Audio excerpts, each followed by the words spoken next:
കലോത്സവ വേദികൾ കുട്ടിപ്രതിഭകളുടെ ഗംഭീര പ്രകടനത്തിനാണ് സാക്ഷ്യം വഹിച്ചത്. ചാവക്കാട് ഉപജില്ലാ കലോത്സവത്തിൽ UP വിഭാഗം നാടക മത്സരത്തിലും കുരുന്നുകൾ ഒട്ടും മോശമാക്കിയില്ല. ആദ്യ നാടകമായ ആഴിയിൽ മഴയായിരുന്നു പ്രമേയം. മഴയും കുട്ടികളും കൂട്ടുകാരായെത്തി ഏവരുടെയും മനം കവർന്നാണ് ആഴി അവസാനിച്ചത്.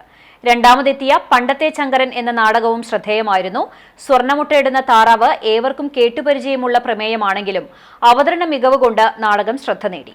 മനുഷ്യൻ പ്രകൃതിയോട് കാണിക്കുന്ന ക്രൂരതയുടെ ഭീകരവശം എടുത്തുകാണിച്ച നാടകമായ വെള്ളാർമല ഗവൺമെന്റ് HSS എന്ന നാടകവും മികച്ച പ്രകടനമാണ് പുറത്തെടുത്തത്.